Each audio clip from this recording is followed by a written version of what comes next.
မြတ်စွာဘုရားဟောကြားတဲ့အဆုံးအမတရားတော်တွေတဲ့အတိုင်းလိုက်နာကျင့်သုံးမယ်ဆိုလို့ရှိရင်လူတိုင်းဟာမိမိတို့အတိုင်းဒါအရာကြီးပွားတိုးတက်ကြမှာဖြစ်တယ်။အားကြောင့်လို့ဆိုရင်မြတ်စွာဘုရားရဲ့အဆုံးအမတရားတော်ဟာအကျဉ်းတရားကိုအခြေခံထားပြီးတော့အသိပညာတရားနဲ့ဟောတာဖြစ်သောကြောင့်လွယ်မှားမှုမရှိဘူး။ဒါကြောင့်မို့ဘုရားဘာသာဝင်တွေသိကြတဲ့တရားကုံတော်6ပါးဆိုတဲ့ထဲမှာသွားခါတော်ဘဂဝတဓမ္မော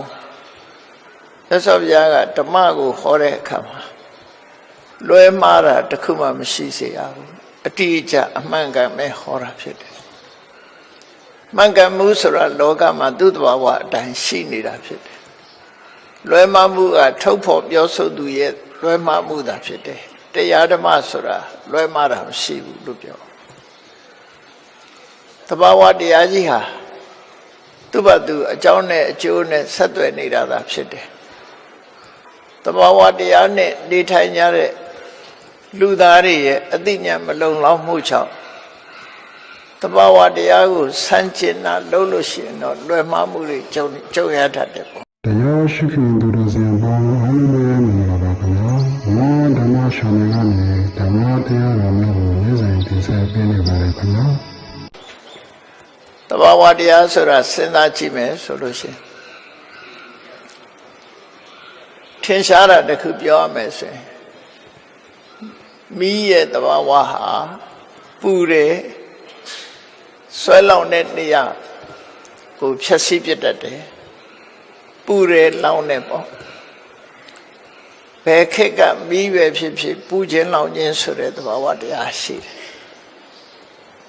အဲ့ဒီပူဓာတ်လောင်တဲ့တဘာဝတရားကိုအစင်ချင်းကင်းမဲ့စွာတွားရောက်ကိုင်တယ်မဲ့ဆိုရင်ပူခြင်းနဲ့လောင်ခံရခြင်းဆိုဖြစ်မှာလောကမှာပြောင်းလဲလို့ရနိုင်တဲ့သဘာဝတရားကြီးတွေရှိနေတာဖြစ်တယ်အကြောင်းနဲ့အကျိုးအကောင်းနဲ့အဆိုးဆိုတာသူ့ဘာသူတွဲဖက်ပြီးတော့နေတာအဲ့ဒီသဘာဝတရားရဲ့အနေအထားကိုသိတဲ့ပုဂ္ဂိုလ်ဟာမကောင်းတဲ့သဘာဝတရားကိုဖယ်ရှားပြီးကောင်းတဲ့သဘာဝတရားကိုကိုယ်ရင်ထဲနှလုံးထဲမှာဖြစ်အောင်လုပ်နိုင်ပြီဆိုလို့ရှိရင်အဲ့ဒီပုဂ္ဂိုလ်ဟာလူတော်လူကောင်းဖြစ်လာလူတော်လူကောင်းဖြစ်ပြီးကောင်းကျိုးချမ်းသာတွေရရှိလာတာဖြစ်တယ်အဲ့တော့ဘယ်အရာကအရေးကြီးဆုံးလဲလို့ဆိုလို့ရှိရင်အသိပညာဟာအရေးကြီးဆုံးပဲဖြစ်တယ်အဲ့ဒီအသိပညာရဲ့အခြေခံကတော့သီလပဲဖြစ်တယ်ကိုချင်းသီလနဲ့အသိပညာဒီနှစ်ရပ်ပေါင်းစပ်ထားမယ်ဆိုရင်အရာရာမှာအောင်မြင်မှုကိုရနိုင်တယ်လို့လူတွေရဲ့အကောင်းဆုံးအရေးချင်းနှစ်ရပ်လို့ပြောရမယ်ဆိုရင်သီလနဲ့ပညာသာဖြစ်တယ်ပေါ့တခြားအရေးချင်းတွေမလိုအပ်ဘူးလားဆိုလိုအပ်တယ်သို့တော့တခြားအရေးချင်းတွေဟာလိုအပ်ချက်အနေနဲ့သာပါဝင်တာဖြစ်တာအရေးကြီးတဲ့အနေနဲ့ပါဝင်တာဖြစ်တာမဟုတ်ဒါမို့အရေးကြီးဆုံးအရေးချင်းနှစ်ရပ်ကိုပြောပါဆိုလို့ရှိရင်ကိုချင်းသီလနဲ့ပညာဟာအရေးကြီးဆုံးပဲမြတ်စွာဘုရားကမိန့်ကြားတဲ့အခါအားကြောင့်ဒီနှစ်ခုဟာအရေးကြီးလေလို့ဆိုသီလနဲ့မှအသိပညာဟာအယောင်ထွက်တယ်ပညာနဲ့မှအသိပညာဟာလည်းပဲပြည့်စုံတယ်လို့ဒီနှစ်ခုပါဠိစကားလုံးမှာသီလပရိဒေါတာပညာတဲ့ပညာကိုသီလနဲ့အယောင်တင်ပေးရမယ်လို့သူဆိုလို့တယ်ဟော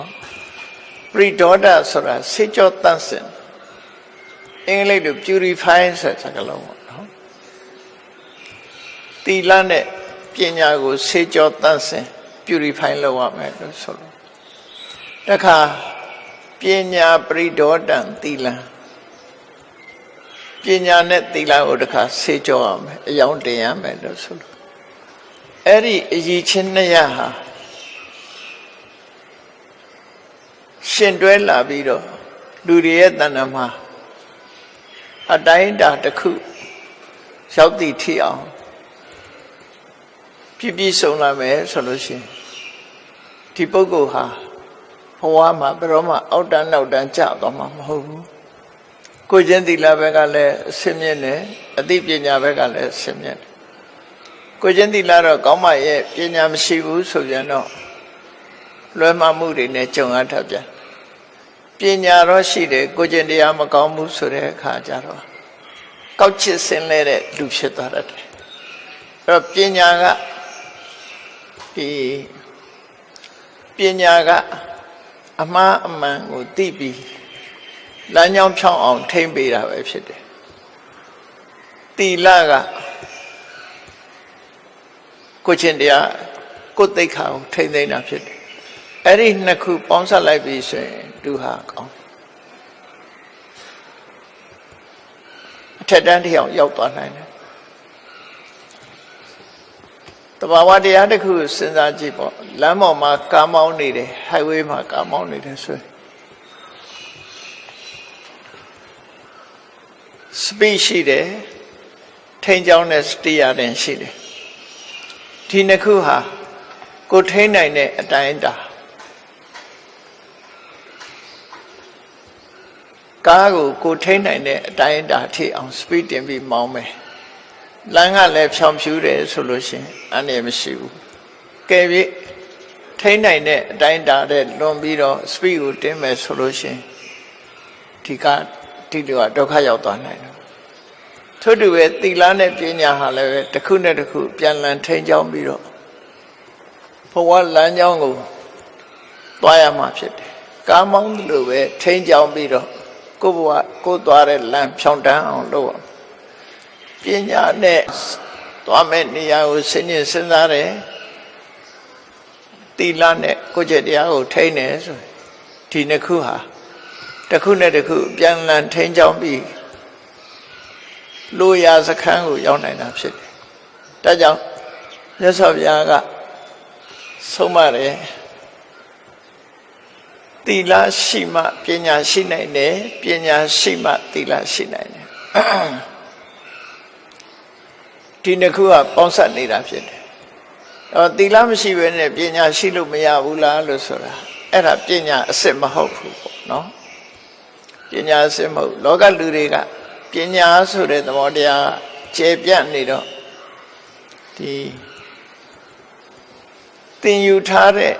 အကြောင်းအရာတွေကိုပဲပညာလို့သတ်မှတ်နေကြတယ်အဲ့ဒါတွေကဥပမာမယ်အဲစဉ်ကစပြီးကြောင်းနေပြီးသင်ယူကြတယ်ဘာသင်တာတော့ဆိုပညာသင်တယ်လို့ပြောတာတကယ်ကတော့အဲ့ဒါ subject matter သုတလို့ခေါ်တယ်နော်ပညာလို့မခေါ်သေးဘူးသုတလို့ပဲခေါ်တယ်သုတဆိုတာ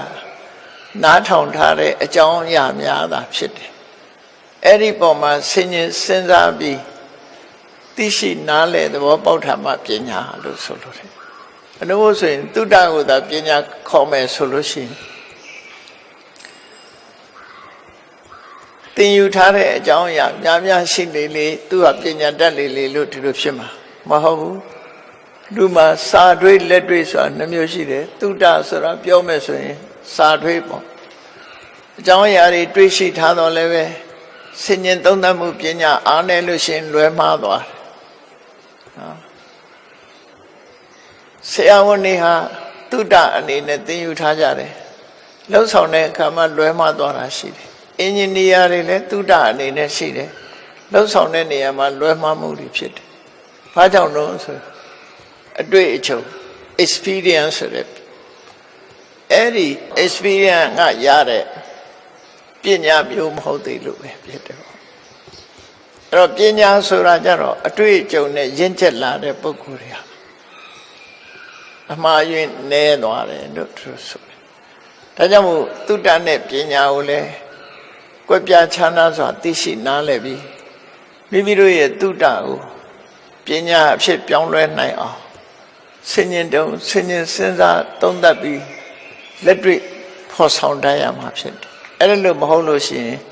တုဒ္ဒဟာတုဒ္ဒအဆင့်မှာပဲပျောက်ကွယ်သွားပြီးတော့ပညာအဆင့်ရောက်မလာဘူးဖြစ်တယ်ပေါ့တုဒ္ဒနဲ့ပညာ subject matter နဲ့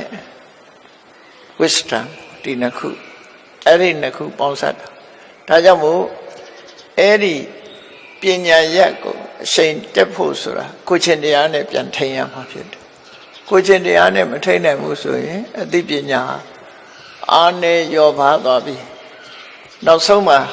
ကိုယ်ချင်းတရားပြည့်ပြတဲ့လူဟာလက်လဘိန်းတို့ဘဝရောက်သွားတယ်ဆိုတာလောကမှာတာရကတွေမရှာပါဘူးကိုယ်ချင်းတရားပြည့်ပြသွားတဲ့ပုဂ္ဂိုလ်တစ်ခုရဲ့ကြာဆုံးသွားမှုဟာထင်ရှားတာပဲအဲ့တော့ဘလောက်ပဲပညာတတ်ခဲ့ကိုချင်းတရားမထိန်တဲ့လူတယောက်ဟာလမ်းမော့ရောက်သွားတာပဲခုခေတ်စကားနဲ့ပြောရင်မြောင်းနဲ့ရောက်သွားပြီပေါ့နော်ကိုချင်းတရားထိန်ပြီးတော့အသိပညာလည်းတတ်တယ်ကိုချင်းတရားလည်းကောင်းတယ်ဆိုတဲ့ပုဂ္ဂိုလ်ဟာတလူလူနဲ့တိုးတက်ချီးပွားလာတာဖြစ်တယ်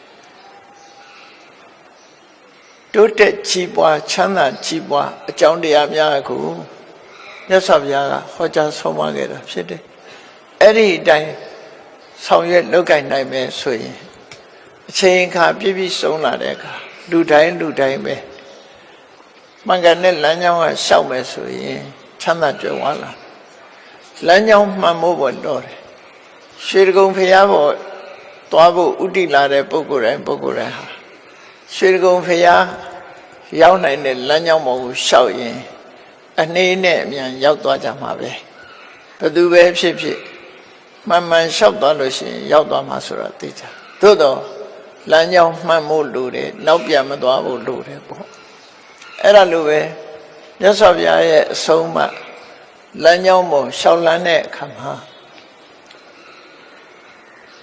ထက်တန်လုံလဝိရိယနဲ့လိုက်နာကျင့်သုံးဖို့လိုတယ်ပြောင်းပြန်မလျှောက်ဖို့လိုတယ်ပေါ့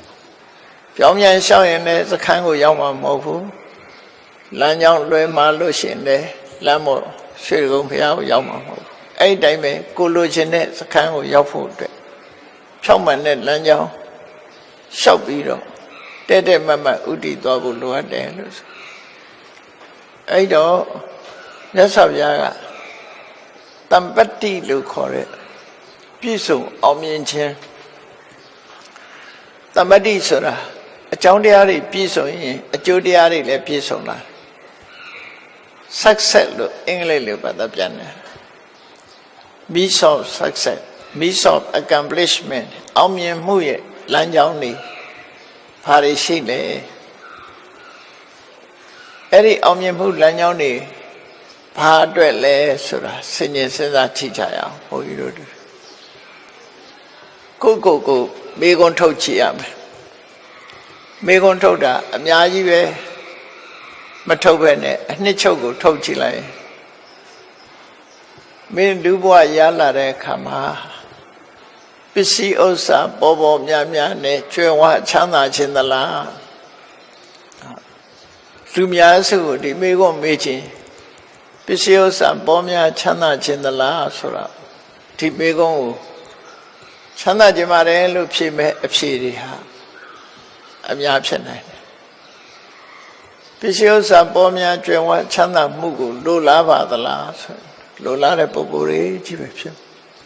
အဲ့ဒါလူတွေရဲ့ဆန္ဒတစ်ခုအေးလိုလားလို့ရောတစ်ဖက်ကစဉ်းစားကြည့်လူတိုင်းချမ်းသာခြင်းနဲ့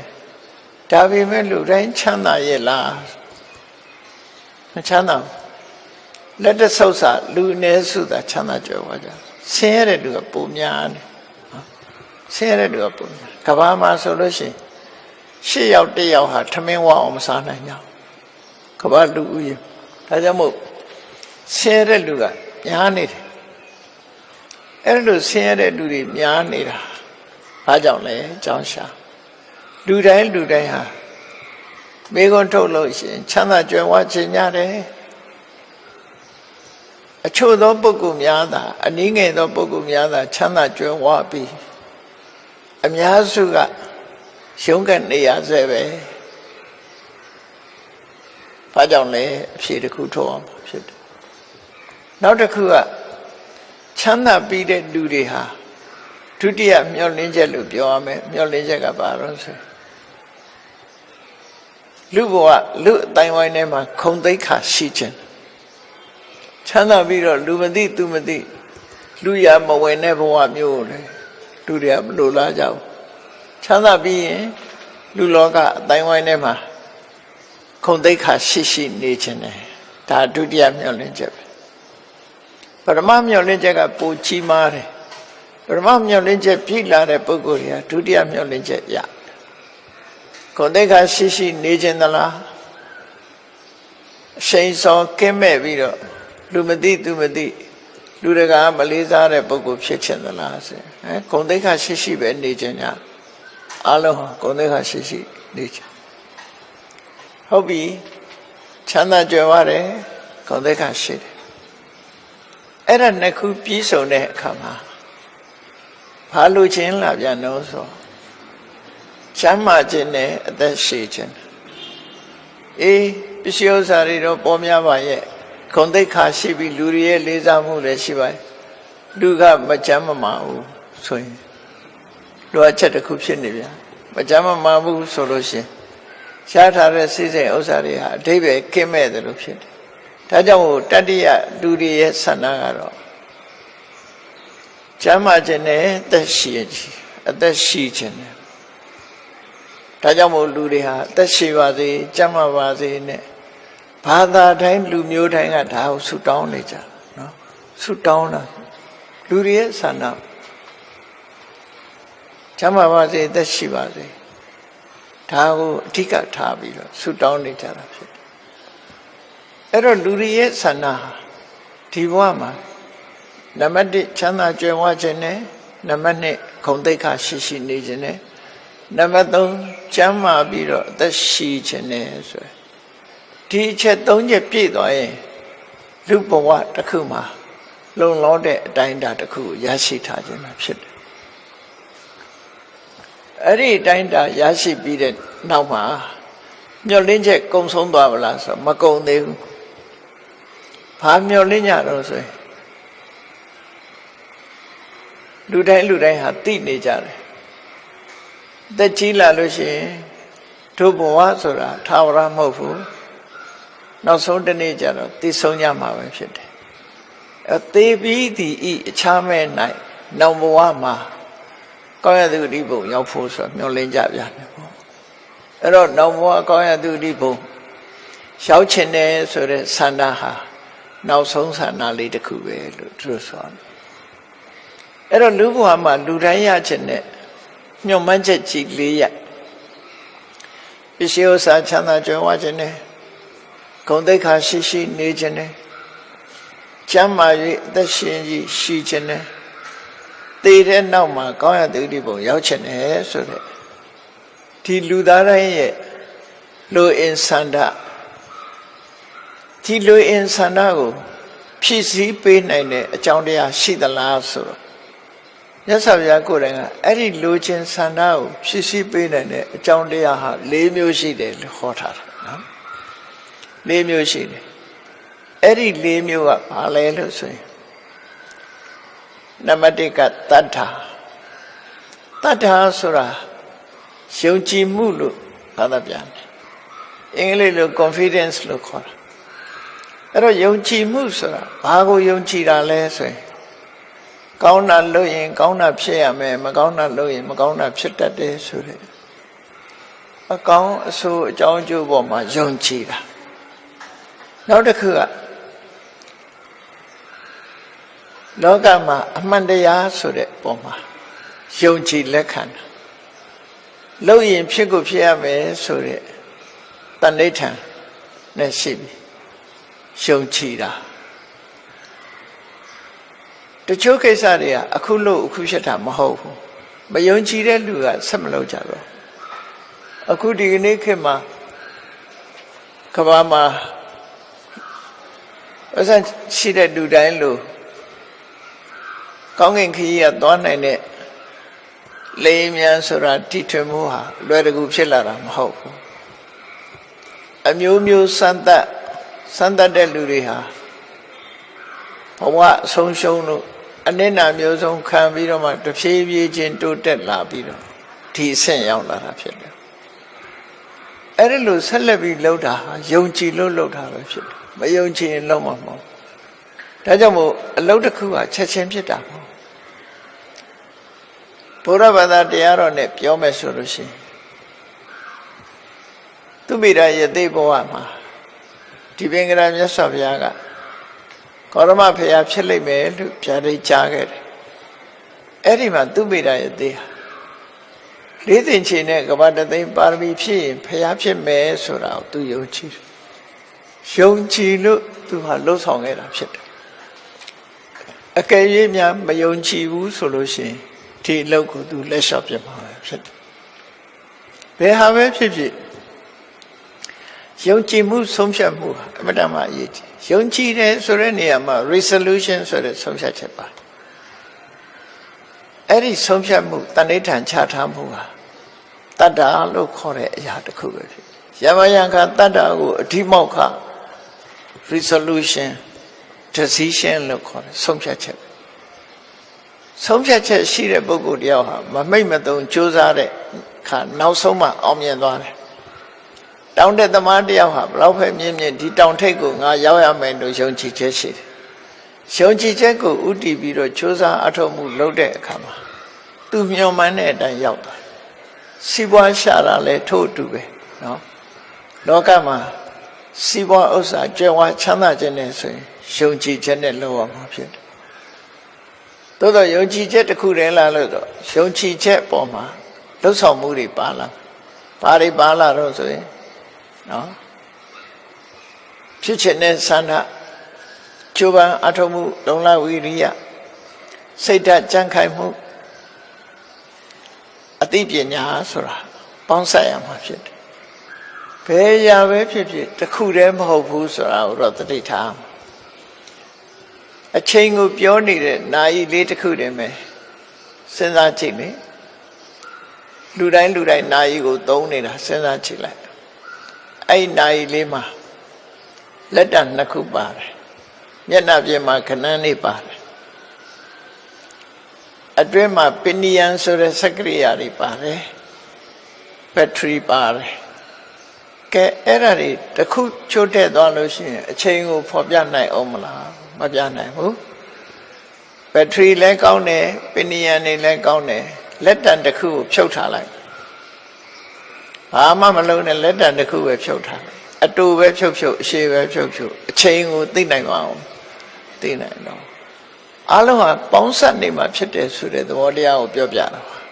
အလုံးဟာပေါင်းစပ်ညီညွတ်ပေါင်းစပ်နေမှာအကျိုးရလဒ်တစ်ခုဆိုထွက်တာဖြစ်တယ်ဒါကြောင့်အကြောင်းတရားတွေအလုံးပေါင်းစပ်နေပြောတဲ့အခါတော့တစ်ခုကိုဥတည်ပြီးပြောတာဖြစ်တော့လည်းပဲအကြောင်းတရားတွေဟာတစ်ခုတည်းမဟုတ်ဘူးစီးပွားဥစ္စာတိုးတက်တယ်လို့ဆိုတဲ့ပုဂ္ဂိုလ်တွေဟာဘာတွေနဲ့ပေါင်းစပ်ထားတာတော့ဆိုလို့ရှိရင်သူတို့ဟာသူများတဲ့ပို့တဲ့လုံလဝိရိယစ조사အထောက်မှုရှိတယ်အဲ့ဒီစ조사အထောက်မှုဆိုတဲ့အထဲမှာဘာတွေပေါင်းစပ်ထားတော့လို့ဆိုရင်လုပ်ငန်းကျွမ်းကျင်မှုပါတယ်နည်းပညာပါတယ်ဆွဲလုံလကြီးမားမှုပါတယ်ကိုယ်တိုင်လုံနိုင်စွမ်းရှိတယ်စီမံခန့်ခွဲတတ်တဲ့စွမ်းရည်တတ်ရှိတယ်အဲ့ဒီငါးချက်ဟာပေါင်းစပ်ပါဝင်နေပြီးတော့စ조사ရမှာဖြစ်တယ်ဒီတိုင်းအယမ်းမဲ့လှုပ်ရှားနေတာကိုစ조사တယ်လို့ပြောတာမဟုတ်စ조사မှုဆိုဒီမှာအကြောင်းတရားတွေပေါင်းစပ်ပြီးတော့စ조사နေတာသာဖြစ်တယ်အဲ့ဒါလို့ငါးရက်လုပ်ငန်းကျွမ်းကျင်မှုမရှိရင်လည်းပျက်စီးတယ်ဤပညာမကောင်းရင်လည်းမအောင်မြင်ဘူးဆွဲမရှိလို့ရှိရင်လည်းအောင်မြင်မှုပန်းနိုင်ကိုမရောက်နိုင်ဘူးကိုယ်တိုင်မလုပ်တတ်ဘူးဆိုတဲ့လူတွေလည်းအောင်မြင်မှုတရဖူမဆောင်နိုင်ဘူးစီမံခန့်ခွဲတတ်ခြင်းဆိုတာမရှိဘူးဆိုရင်လည်းအောင်မြင်မှုမရနိုင်ဘူးဒါကြောင့်မို့ကြိုးပမ်းအထောက်တယ်ဆိုတာဟာလုပ်ငန်းကျွမ်းကျင်မှုဤပညာကောင်းမှုဆွဲလုံးလာကြီးမားမှုနဲ့ကိုယ်တိုင်လုံနိုင်စွမ်းရှိမှုလုံနိုင်စွမ်းဆိုတာကိုယ်လည်းလုံတတ်တယ်လုံတတ်မှစီမံခန့်ခွဲတတ်တာဖြစ်တယ် ကိုမတတ်တဲ့ပညာရက်ကိုသူများသွားဆရာလုံးလို့ရှိရင်သူလိန်သမျှခံရမှာပဲဒါသိချရတယ်တရားနော်အဲ့တော့ကိုယ်တိုင်လည်းတတ်တယ်ကိုယ်တိုင်တတ်တဲ့ပညာနဲ့သူများကိုစီမံခန့်ခွဲရတယ်ဒီအချက်၅ချက်ပြည့်ပြီးဝပေါင်းစပ်ပြီးဆိုရင်အထွတ်ထိပ်ကိုရောက်လာတာပဲဖြစ်တယ်အဲ့တော့မြတ်စွာဘုရားကခုနပြောတဲ့လူဆန္ဒတွေဖြည့်ဆည်းဖို့အတွက်တတ္တာဆိုတဲ့ယုံကြည်ချက်အခြေခံအဖြစ်ရှိရမယ်ယုံကြည်ချက်ရှိလာပြီးတဲ့နောက်မှာလူသားတွေအတွက်ဘာရည်ချင်းတို့အပ်တယ်လဲဆိုရင်ကိုချင်းတရားဆိုတာလောကလူတွေကကိုချင်းတရားကိုဒီနောက်ဘဝအတွက်လို့ထင်ကောင်းထင်နေလေမဟုတ်ဘူးဒီဘဝကြီးပွားတိုးတက်တာလေကိုချင်းတရားကောင်းမှကြီးပွားတိုးတက်တာကိုချင်းတရားပြက်ပြားသွားတာနဲ့တပြိုင်နက်ဒီလူရဲ့စီးပွားဥစ္စာတွေဟာကြိုးကြပျက်စီးသွားတယ်ဒါကြောင့်မို့ကိုချင်းတရားဆိုတာအမှန်တမ်းအရေးကြီးတာကိုချင်းတရားဆိုတာတခြားဟာတွေမဟုတ်ဘူးအနည်းဆုံးခုနကဆောက်တည်လိုက်တဲ့၅ပါးသီလအဲ့ဒီ၅ပါးသီလဟာအခြေခံခိုင်လုံတဲ့ကိုချင်းတရားပဲဖြစ်တယ်အဲ့ဒီကိုချင်းတရားတွေတဲ့ကနေတခုဖောက်ဖျက်လိုက်တာနဲ့တပြိုင်နက်ကျန်တာတွေကပြုတ်ကွဲသွားနိုင်ဘာလဲလို့ဆိုမူရစေဝသုံးလိုက်ပဲလေအယတိသတောက်စာမူရစေဝသုံးဆွဲလိုက်တာနဲ့တပြိုင်နက်ကျန်တဲ့ဟာတွေပါချိုးပေါက်ကုန်တတ်တယ်ပေါ့ဒါကြောင့်မို့မူရစေဝသူရမေရယမစ္ဆပမထဌာနာသူကကိုယ့်ရဲ့စိတ်ထက်ကိုယ်သာပျက်စီးစေတာမဟုတ်ဘူးကျမ်းမာရေးကိုလည်းပျက်စီးတယ်စိတ်ဓာတ်ကိုလည်းပျက်စီးစေတယ်တန်ဖိုးကြီးမားတဲ့လူတွေရဲ့တတိထားမှုဆိုတဲ့တတိကိုလည်းဖျက်ဆီးနိုင်တယ်ဒါမို့မူရစ်တယ်ဆိုမူရစ်ခြင်းရဲ့အကြောင်းဖြစ်တဲ့တရားတွေမူရစ်ခြင်းမူရစ်စေတတ်တဲ့အရာတွေကိုသုံးဆွဲခြင်းဟာလူဘဝမှာလူညွန့်တုံးစေခြင်းပဲဖြစ်တယ်သိတော့သိတယ်လောကလူတွေဟာမသိကြတာတော့မဟုတ်ဘူးသိကြသိရတဲ့နဲ့မလုံးနိုင်တာဘာကြောင့်လဲသိတယ်မရှောင်နိုင်ဘူးမသိလို့လုံးမိတာကတခုသိသိကြီးလုံးနေတာတခုဘာကြောင့်လဲလို့ဆိုလူသားတွေကိုမကောင်းတဲ့ဘက်ကိုပို့ဆောင်နေတာအင်အားကြီးမားဆုံးအကြောင်းတရားနှစ်ခုရှိတယ်ဆိုတာလေးကိုမှတ်သားထားဖို့အင်အားကြီးမားဆုံးအကြောင်းတရားနှစ်ခုဆိုတာဘာလို့ဆိုရင်ဒီတဏှာဆိုတာရဲ့တဏှာဆိုတာလူချင်းတောင်းတနေမှုနောက်တစ်ခုကအမှန်မသိမှုအဝိဇ္ဇာနဲ့တဏှာဒီနှစ်ခုဟာပေါင်းစပ်ပြီးတော့လောကကြီးတစ်ခုလုံးကိုဒုက္ခရောက်အောင်ဖြစ်ပေါ်စေတတ်တယ်ခုခေတ်နဲ့ပြောမယ်ဆိုရင်လူကိုဒုက္ခပေးနေတဲ့ယောဂကြီးဟာကင်ဆာယောဂလို့ပြောမယ်ဆိုရင်နော်ကင်ဆာယောဂဖြစ်ပွားနေတဲ့လူတွေမှာကင်ဆာယောဂဒုက္ခပေးတယ်လို့ဆိုတာလို့လူတွေရဲ့စိတ်ဓာတ်ကိုပျက်စီးစေတတ်တဲ့တရားနှစ်ခုဟာအဝိဇ္ဇာနဲ့တဏှာပဲဖြစ်တယ်အဝိဇ္ဇာကအမှန်မသိတာတဏှာကတတ်မဲ့တာအဲ့ဒီနှစ်ခုဟာအပြန်အလှန်ဥဆောင်မှုပေးနေတယ်စဉ်းစားပြီးတော့ကြည့်အောင်လူငယ်တယောက်မူရစေဝရဲ့ဆိုးချိုးကိုမသိဘူးမူရစေဝသုံးလို့ရှိရင်စိတ်ကူးရင်လို့ကောင်းတယ်ဆိုတဲ့အကြောင်းလေးကိုသိပြီးတော့ဆိုးချိုးကိုမသိသည့်အတွက်ကြောင့်မူရစေဝကိုစသုံးလိုက်တယ်သုံးလိုက်တဲ့အခါစသုံးတော့ကတော့မသိလို့လုံးမိတယ်ပေါ့အဲ့ဒါအဝိဇ္ဇာကဥဆောင်လိုက်တာမသိခြင်းဟာအဝိဇ္ဇာသုံးလိုက်တဲ့အခါကျတော့ဖြတ်လို့မရတော့ဘူးဆိုတာကြတော့တဏှာဖြစ်သွားဖြတ်လို့မရတော့ဘူးဆိုးကျိုးတွေသိတယ်အိမ်ကမိဘတွေကလည်းမကြည့်ဘူးဆွေမျိုးသားချင်းတွေကလည်းမကြည့်ဘူးဘယ်သူမှလက်မခံတော့ဘူးဆိုတဲ့ဒုက္ခရောက်တာတွေကိုသိတော့လည်းပဲဖြတ်မရလို့သူဟာမရှောင်နိုင်လို့ဆက်သုံးနေတာကြတော့တဏှာကဥဆောင်တယ်လို့ခေါ်တယ်တိကြီးလှုပ်ထားကြတော့တဏှာကဥဆောင်တယ်မသိလို့လှုပ်ထားအဝိဇ္ဇာကဥဆောင်အဲ့တော့ဒီ ဒီရဲ့ရင်ထဲနှလုံးထဲမှာဖြစ်နေတဲ့လူစိတ်ထဲမှာစွဲနေတဲ့ဒီအဆိုးတရားနှစ်ခုဟာလူတွေကိုဆိုးချိုးတက်ရောက်စေတာပဲဖြစ်တယ်ပေါ့အဲ့ဒီတရားနှစ်ခုဟာဖယ်ရှားရမယ့်နိလန်းရှိတယ်ပေါ့ဖယ်ရှားရမယ့်နိလန်းကအလုံးဟာအသိပညာနဲ့ဖယ်ရှားရမှာပဲဖြစ်တယ်ဒါကြောင့်မို့အသိပညာကိုတိုးတက်အောင်လုပ်အောင်အခြေခံက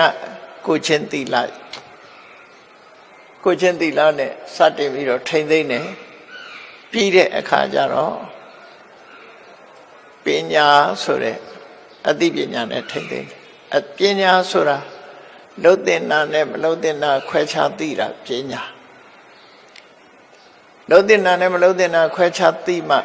မလုံတင်တာကိုရှောင်နိုင်မှာဖြစ်တယ်လုံတင်တာကိုလုံးနိုင်မှာဖြစ်တယ်လုံတင်တာလုံးမှမလုံတင်တာရှောင်မှလူဘဝကြီးပွားတိုးတက်နိုင်တာဖြစ်တယ်ဒါကြောင့်မို့လို့သီလနဲ့ပညာဒီနှစ်ခုဟာအရေးပါတယ်လို့ပြောတာနော်ဒီသီလပညာနှစ်ခုပေါင်းစပ်ထားလိုက်ရင်ခုနပြောတဲ့လူရဲ့စိတ်ဆန္ဒတွေအားလုံးဟာပြည့်ဝလာမှာပဲဖြစ်တယ်စီဝါဥစ္စာတိုးတက်ခြင်းနဲ့ဂုဏ်သရင်ကြော်ကြားခြင်းနဲ့လူရဝိညာဉ်နဲ့ကျမ်းမာခြင်းနဲ့အသက်ရှည်ခြင်းနဲ့နောက်ဆုံးဘဝတစ်ခုဆုံးသတ်ရင်တည်သည့်ချမ်းမဲ့မှာကောင်းတဲ့ဘုံကိုရောက်ခြင်းနဲ့ဆိုတဲ့လူရဲ့ဆန္ဒတွေကိုပြည့်ဝစေနိုင်တဲ့အကြောင်းတရားတွေအဲ့ဒီထဲမှာမြတ်စွာဘုရားက generosity လို့ခေါ်တဲ့ရရောမှုကိုယ်သာသုံးမယ်ဆိုတဲ့ကျင့်မြောင်းတဲ့စိတ်ရှိနေရင်လူတွေဟာမကျင့်တတ်မှုနဲ့နေထတယ်အဲ့ဒါကိုစာပေကျမ်းကမှာစာခလို့ခေါ်တယ်စာခဆိုတာကိုယ်သာသုံးမယ်ဆိုတဲ့မစ္စရိယတရားရဲ့ဆန့်ကျင်မဲ့တရားပဲဖြစ်တယ်မစ္စရိယဆိုတာကိုယ်တယောက်တည်းအရာရာမှာကိုယ်အတွက်သာချစ်တတ်တယ်အများအတွက်မချစ်တတ်တဲ့သဘောတရားကိုယ်လိုဘယ်သူကမှမဖြစ်စေချင်တာကိုယ်တယောက်တည်းပဲဆိုတဲ့ကိုချိုးရှာအတ္တကြီးမားတဲ့မစ္စရိယတရားကိုဖယ်ရှားနိုင်မှုလိုအပ်တယ်အဲ့ဒါဖယ်ရှားလိုက်လို့ရှိရင်အာလုံးလူတွေရဲ့ဆန္ဒဟာပြည့်စုံသွားမှာဖြစ်တယ်ဒါကြောင့်မို့မှတ်သားထားဖို့ရာကလူဆန္ဒပြည့်ဝဖို့အတွက်နံပါတ်1ကယုံကြည်ချက်တတ်တာနံပါတ်2ကကိုချင်းသီလနံပါတ်3ကစာခနံပါတ်4ကပညာလို့သူဆိုလို့တယ်အဲ့ဒီမှာအရေးကြီးဆုံးနှစ်ခုကိုပြောပါဆိုရင်သီလနဲ့ပညာပဲနော်အရေးကြီးဆုံးနှစ်ခုကသီလပညာနှစ်ခုရှိရင်ကျန်တာတွေဖြစ်ဖို့မခဲရင်တော့ဒါကြောင့်မို့သီလပညာကတော့တစ်ခုသီလကိုဖယ်ပြီးတော့ပညာတစ်ခုတည်းယူလို့လည်းမရဘူးပညာကိုဖယ်ပြီးကိုချင်းသီလတစ်ခုတည်းလုပ်လို့လည်းမရဘူးဒီနှစ်ခုကခေါင်းနဲ့ပန်းလို့ပဲထင်္ကားတစ်ချက်မှာခေါင်းနဲ့ပန်းလို့ပဲဒီနှစ်ခုကပေါင်းစပ်ထားမှာဖြစ်တယ်အဲ့ဒီလိုမြတ်စွာဘုရားကဆုံးမဩဝါဒပေးပြီးတော့ဟောကြားခဲ့တာဖြစ်တယ်ပေါ့အဲ့ဒါမြတ်စွာဘုရားရဲ့အဆုံးအမတွေဟာလောကမှာလက်တွေ့ကြတယ်အေးကြီးပွားတိုးတက်ဖို့အတွက်ဒီရည်ချင်းနေအနေထားတစ်ခုဖော်ဆောင်မှုမြတ်စွာဘုရားဒီအရည်ချင်းနေပြည့်ပြီးတဲ့နောက်မှာဒီပုဂ္ဂိုလ်တရားဟာစင်စစ်မပြတ်လဲပတ်ပြီးတော့ကြီးပွားနေတခါတလေကြီးပွားတိုးတက်မှုတော့ရှိတယ်ကြီးပွားတိုးတက်မှုကတဖြည်းဖြည်းယိုယွင်းပြီးတော့ကြာဆုံးသွားတာလည်းရှိတတ်တယ်စက်ယုံကြီးတော့တည်ထားတဲ့စက်တွေမလဲပတ်နိုင်ဘူးလဲရင်ရှုံးတယ်နော်လဲလိုက်တာနဲ့ရှုံးကုန်ဆက်မလဲနိုင်တာမျိုးဖြစ်တတ်တယ်အဲ့တော့ဆက်ပြီးလဲပတ်နေဖို့အတွက်ကဘာတွေလိုအပ်လဲကောင်းတဲ့လမ်းကြောင်းပေါ်ရောက်ပြီးတော့ဆက်ပြီးဖြစ်နေဖို့အတွက်လိုအပ်ချက်ကဘာလို့ဆို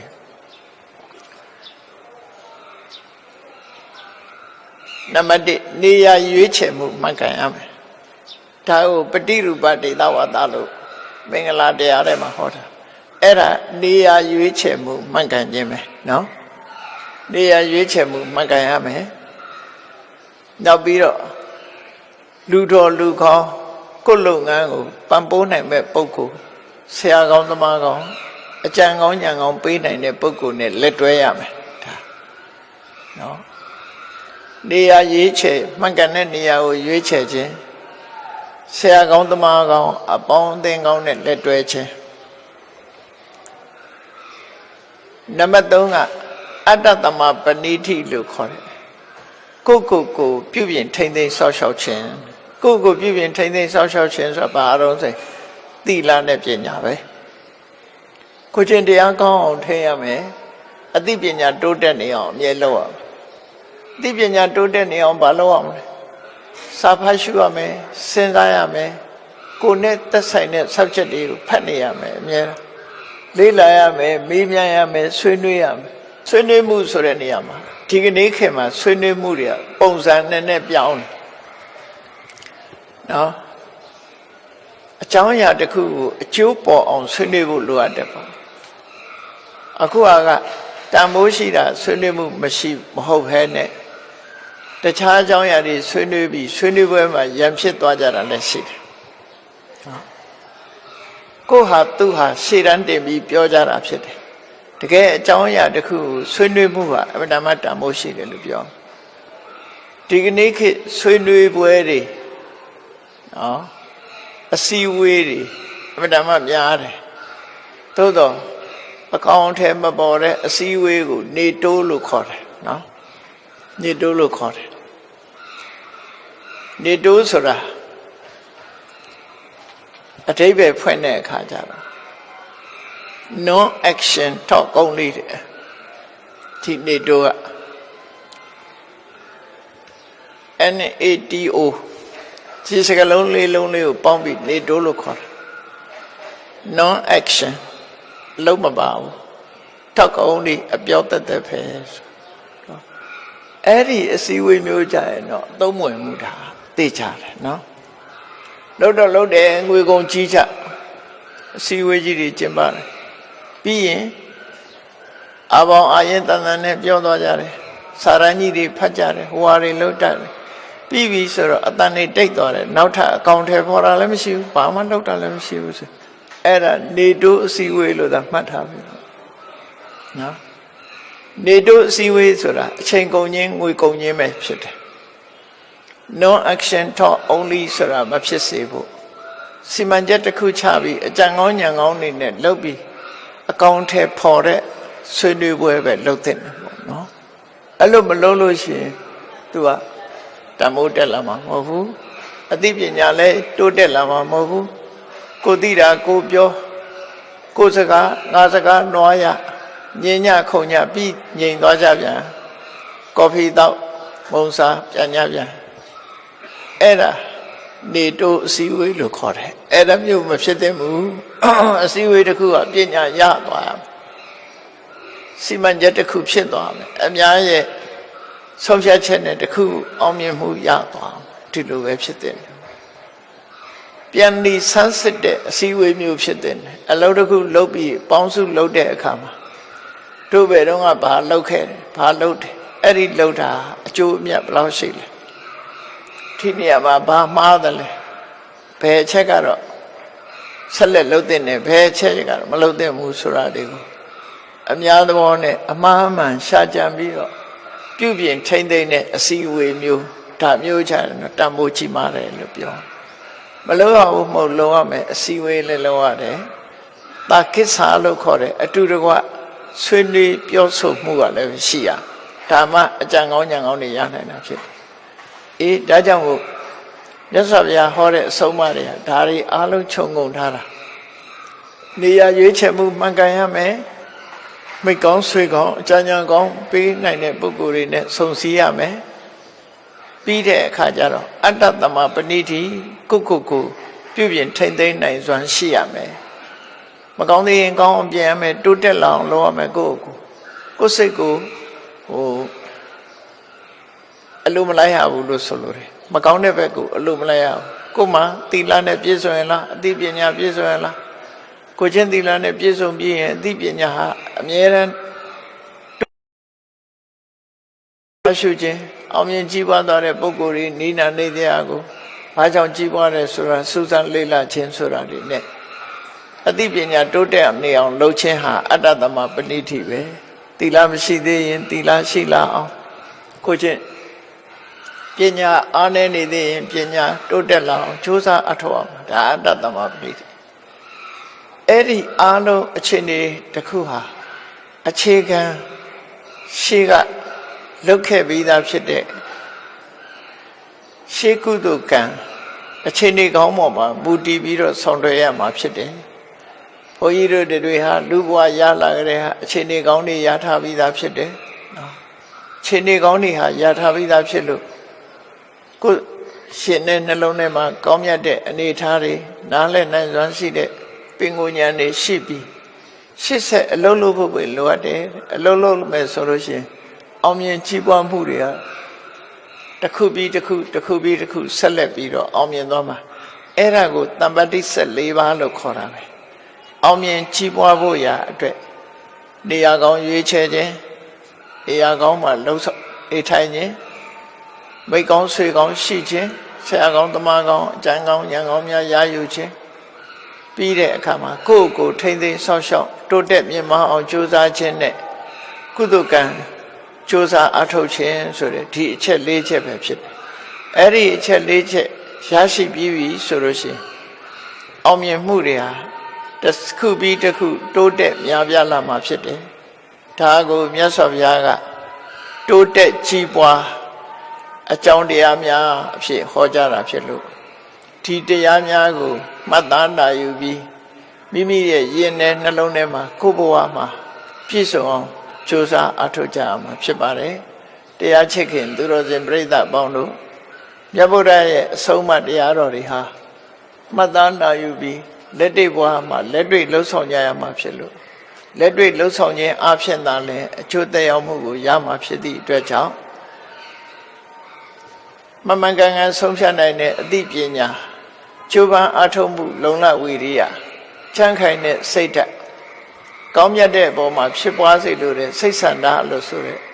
အောင်မြင်မှုအကြောင်းတရား၄ရပ်ကိုမိမိရင်ထဲနှလုံးထဲမှာအခိုင်အမာတည်ဆောက်ပြီးကြီးပွားတိုးတက်အောင်ဘဝမှာကြီးပွားတိုးတက်အောင်ကြိုးစားအထောက်နိုင်ကြပါစေကုန်သတည်း